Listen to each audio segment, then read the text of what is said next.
I think like in terms of what that team is, right? Vassell has improved as a 3-point shooter. They're obviously getting Wemby to attempt those shots a lot. Keldon Johnson is a 3-point shooter. I think the attempts wise, you've got the right idea there, but maybe it is the lineups. Maybe it is maximizing what lineups work and what lineups don't.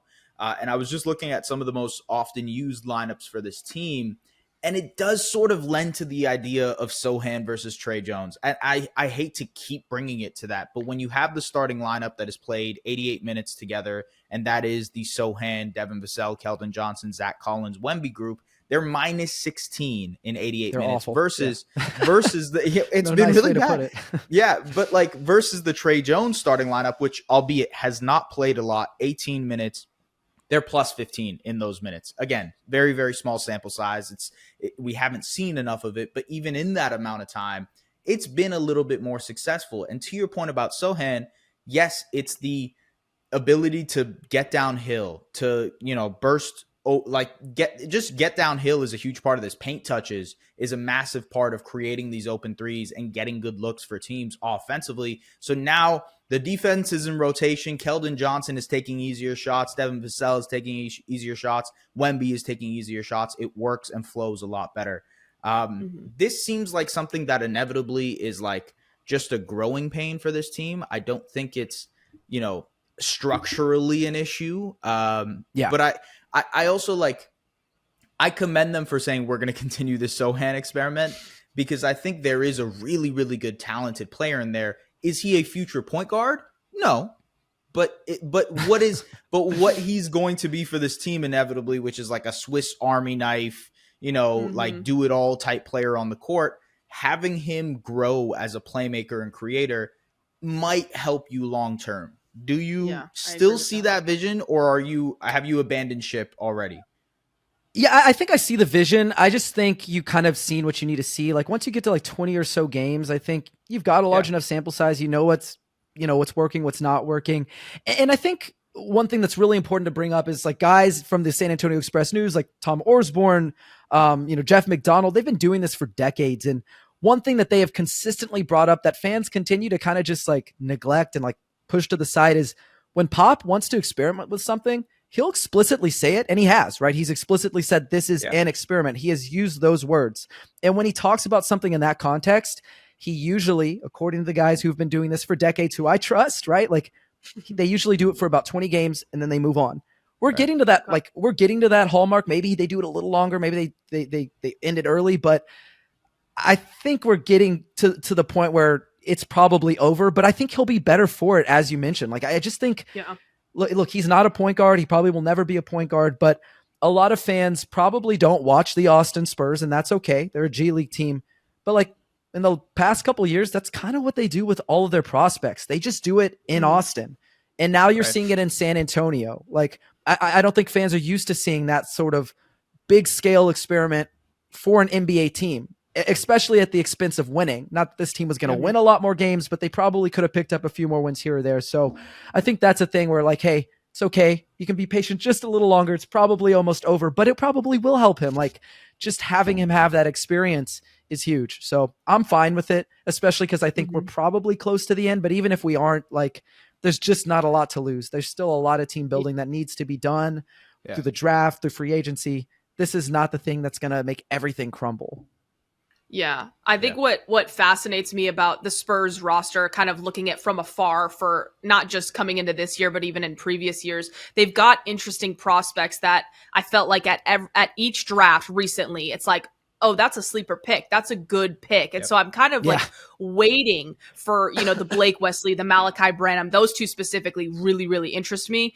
And some of these other young guys just getting a little bit more of an opportunity. And obviously now is the time where they're going to be getting those opportunities. What I wanted to ask you is, and maybe this is hard to predict, but do you foresee maybe any other potential experiments or any other significant lineup changes where maybe they play a little bit smaller or just try to go with a different lineup that could provide an opportunity for some of these guys closer to the end of the bench that I think some may still have some stock in, or a lot of stock in for that matter? Do you see those guys? Where do you see them fitting long term? Yeah, I will answer that question for sure. That is a great question, by the way. I love the question. Thanks. I think I'm going to take it in one way and then kind of get there. Okay. With the Spurs, at the beginning of the year, they were like, we're not playing Wemby at the 5. We kind of want to insulate him with Zach Collins at the 5. Look, Zach Collins has been pretty bad. You can look at the numbers. He's shooting terrible from 3. He's taking a ton of threes by Cinder standards. And it's not going well. But with Wemby at the 5, I don't have the numbers in front of me. I wish I had brought them with me. I have They've been awesome. I have them, They have been really awesome with him at the 5. And I think one of the lineups that would really make sense is Tre at the 1, Vassell at the 2, Keldon at the 3, Sochan at 4, Wemby at 5. I think that's your best lineup, and I think it's the one that makes the most sense. And once they do that, I think it opens the door for them to experiment with, Blake Wesley at backup point guard, because he got a ton of those minutes last season. Yeah, but that was once they kind of called it a day, and they were like, we're done. And I think he deserves a chance to at least kind of show his worth. Let's see how he's grown, but I'll be 100% transparent with you. I'm not a big Blake Wesley guy. I'm not a big Blake Wesley believer. Didn't really get the pick when they made it. And I haven't seen a ton from him. I'll be honest with you. Okay. Like the numbers have been pretty bad on him in the NBA, but I still am excited to see can he continue to kind of learn on the job? Because I think that's a valuable thing to have, is rather than, learning the G League, rather than sitting at the end of the bench, learning on the job is huge. So I'm more than willing for them to give him that sort of liberty to run the second unit. Will they? I don't know, but I think making that first lineup adjustment will allow them to at least try that, because you're not good. There's no reason not to try it. You should at least give it a run. Give it a run. Yeah. I have the numbers here for you. So in 16 minutes, that 5-man group that you mentioned without Zach Collins, so it'd be Keldon Johnson, Devin Vassell, Tre Jones, Sochan, and Wemby. 16 minutes, 142 offensive rating, 84 defensive rating, a plus 58.4 negative net rating.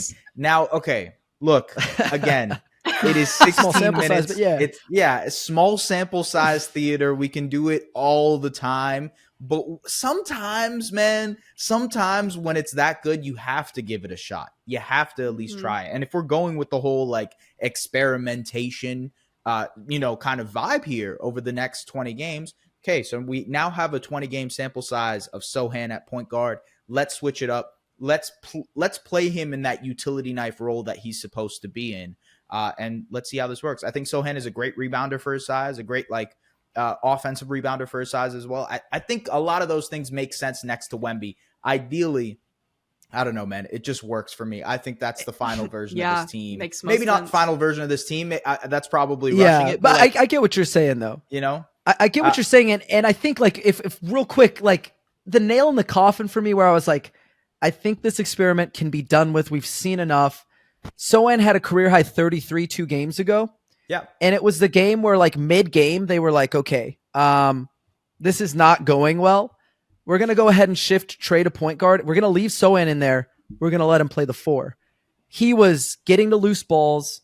He was corralling offensive rebounds. He was cutting in the half court. He was sprinting down the court, beating his man in transition. He was doing all the things we saw last season, and he just looked like a different guy. He looked so happy. Wow. He looked so relieved not to be having the ball in his hands. I can't really speak for him, but just the way, his energy, the way he was active, it just felt right. And everything sort of cooked. Did they lose the game? Yes, they lost. And actually, funny enough, they ended up losing the lead in the fourth quarter once they took Tre out and they made Sochan shift back to point guard. Oh my so to me, that was it needs to be done there. But again, I understand it. I'm fine to let them do it for, a little bit longer if that's what they think they need. But I think Sochan just is better suited as that, both of you have been saying, that Swiss Army knife, off ball, kind of glue guy, the guy who just makes everything work. So I can't wait to see it. Hey guys, thanks for watching. If you want to check out the entire Objective Basketball podcast, the link is in the description. We will see you there.